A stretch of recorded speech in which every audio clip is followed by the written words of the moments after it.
The prison was not just a place of stone and bars. It was a world of its own, a kingdom of iron, where freedom was only a rumor. Its walls rose so high they seemed to touch the clouds, and its gates were forged from black steel thicker than a man's chest. Inside, thousands of men lived like shadows, stripped of their past, reduced to numbers. Some had committed crimes, others claimed innocence. But here it made no difference. All of them were trapped, ruled by the cruelty of guards and the tyranny of survival. Among the sea of prisoners was a man named Damon, broad-shouldered, tall. His eyes carried the sharpness of battles long past. Once he had been a soldier, loyal to the crown, until betrayal destroyed him. False accusations branded him as a traitor, and now he was caged with thieves, murderers, and cutthroats. But though his uniform was the same gray cloth as theirs, Damon's spirit remained unbroken. Life in the prison was brutal. The warden believed in control through violence, and every week, the guards forced prisoners into the yard to fight. Fists, blood, and broken bones became entertainment, both for the guards and the men who wagered scraps of bread on the outcomes.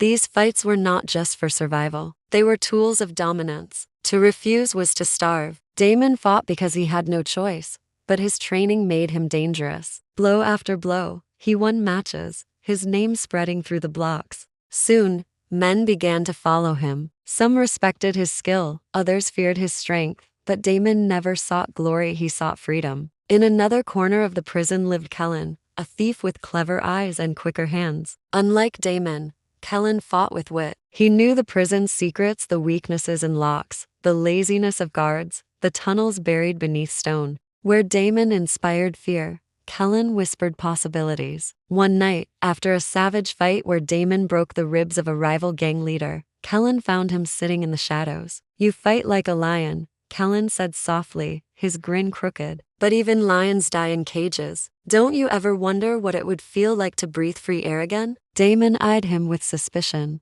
"You speak like a man with a plan." "Not a plan," Kellen corrected, leaning closer. "A vision. Escape. Impossible for one man, yes, but not for many." Damon's heart pounded at the word. Escape. It was madness, and yet the fire it sparked could not be ignored. Over the following days, the two men began to weave something dangerous. They gathered allies, fighters who owed Damon their respect, smugglers who trusted Kellen's tricks, desperate souls who longed for more than chains. Every contest in the yard became training, hidden in plain sight. Every guard's movement was memorized, every locked door tested. Slowly, the fragments of freedom began to take shape. But the prison was not blind. Rival gangs watched them. Informants whispered, and above all, the warden, a cruel man named Vero, ruled with suspicion. He delighted in seeing men broken. When he noticed Damon's growing reputation, he made sure to pit him against stronger and stronger foes, hoping to see him shattered. Yet Damon endured,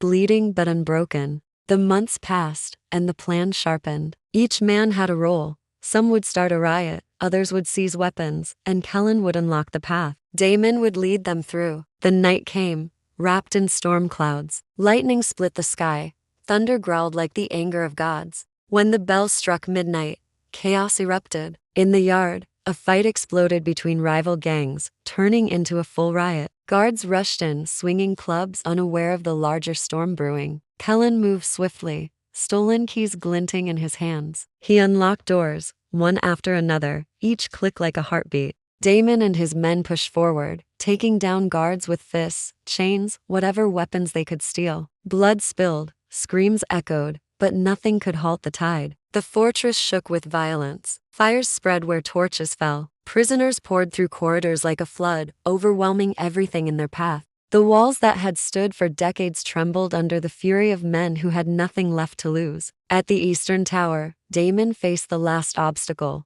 the main gate, barred and guarded by soldiers. Rain pounded down, mixing with blood on his skin. He roared and charged, his strength smashing through helmets, his fists breaking chains of fear. Behind him, the prisoners surged, their voices rising like thunder. Kellen, soaked and grinning through the chaos, found the final mechanism. With a twist of the key, a crash like the fall of a mountain, echoed. The gate groaned, then opened, and freedom lay beyond. The prisoners burst into the storm, their shouts piercing the night. Some ran for the forests, others for the mountains, scattering like sparks in the wind. Damon stood at the threshold, his chest heaving, his eyes burning with fire. For the first time since his capture, he felt alive. Kellen appeared beside him, laughter bubbling from his throat. Told you it wasn't impossible. Damon smirked, the rain washing blood from his face. No cage can hold a lion forever. Behind them, the prison burned. Towers crumbled,